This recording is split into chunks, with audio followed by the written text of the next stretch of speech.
Hey guys, a very good morning. Hope you're all doing very well. So today's episode is going to be a little bit different than usual. Today I'm going to be breaking down my two top trades this week. So the two only trades that I took this week, which are a Swiss yen short and a gold short, which banked me approximately 5%. So I'm just going to be doing this because of the DXY and the other dollar pairs not really providing me with any entries as of now. So therefore I just want to focus on some of the other pairs which are moving according to my strategy and which are providing me with entries. So with that said, let's dive in and enjoy.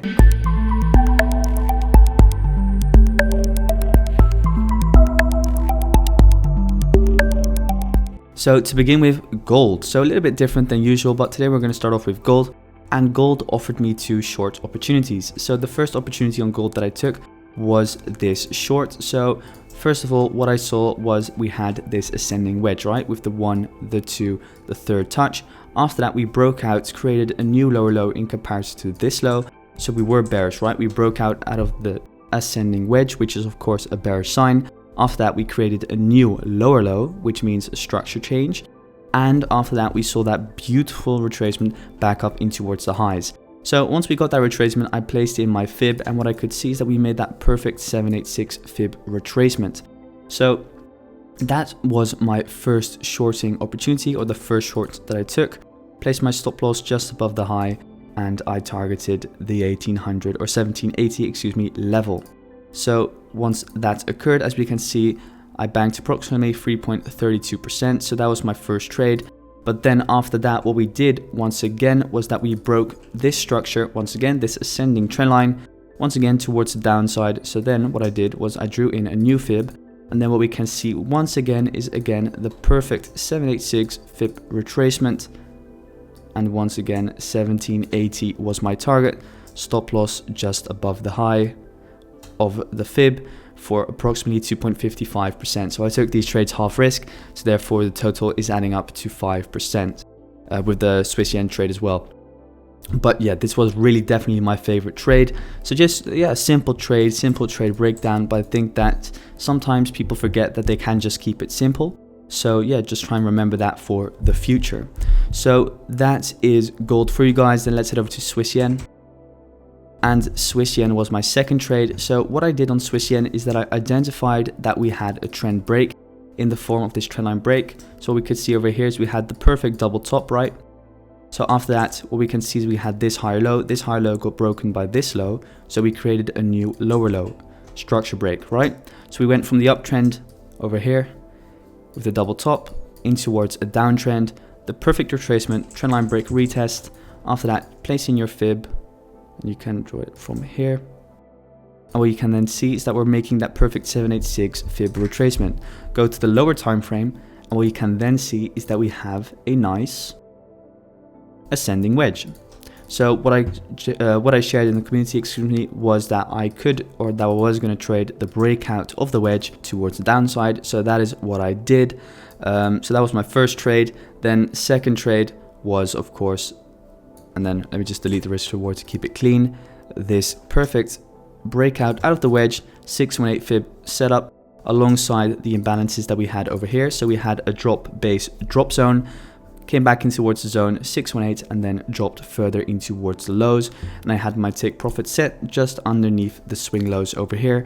And as you guys can see, a perfect setup. So two setups on Swiss yen and two setups on gold, which banged me approximately 5%, just over 5% for the day. And those are the only two trades that I took this week. So yeah, as you guys can see, you don't need to take a lot of trades to be very profitable, So with that said, let's dive into the normal market outlook, and let's start off with the dollar index. So the dollar index, as we can see, we closed bullish yesterday with this pin bar candle. After that, we started moving further in towards the highs. So yesterday we did see an initial rejection from 93.232 my zone towards the downside. But yeah, as I said, let's wait for the 4-hour candle to close. 4-hour candle closed as a doji, so indecisive candle. After that, market decided to push further up. So what we've now done essentially is that if you look at the daily time frame, we have taken out this swing high, which could mean that we can still drop in towards lows. So we're only in dangerous waters or in very bullish territory once we really see a daily close above this wick and another daily close. So 2 daily closes, that's kind of what I mean actually, because until now it can just be a fake out on this major swing high, which is also a weekly high, and I think also a monthly high. So what I want to see is 2 daily closes above. After that, I am convinced that we will start moving further up in towards these 2 levels of 94.302 and 94.742. The exact levels will be given on Discord, so make sure to join. So for now, what I said, like, that's also why I did the 2 trade recaps just before this one, because I'm currently just focusing on other pairs, because the dollar index is just not really moving in the way that it is providing me with any very profitable trades at the moment. So that's why I'm trading gold or, for instance, Swiss yen. So for me, it's just a waiting game on the dollar index for now. So that said, let's head over to euro dollar. And euro dollar, as we can see, we saw some initial rejection, and as you guys know, what I drew out yesterday was of course that channel or wedge, which we could potentially start seeing. So for a moment I thought that we were potentially going to get that if this were just to push up a little bit higher, but as we can now see on the dollar index, we got that bullish close, so we're just crashing down. For the time being, not very interested in this pair, only if we start forming something like this, right? So see a retracement, then one more push down, for instance, back down in towards this swing low, which is on the daily a very obvious and our last swing low before a major gap within the market back down.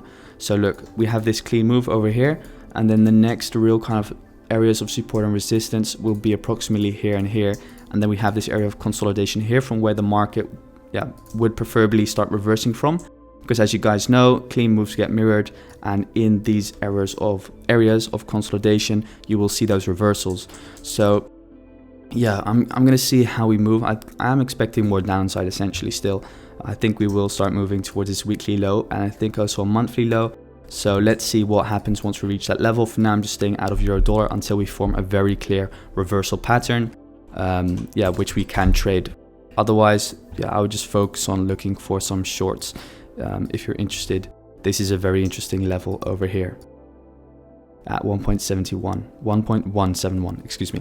So yeah, that is euro dollar. Let's head over to Aussie dollar. And Aussie dollar is a little bit hard, let me put it that way.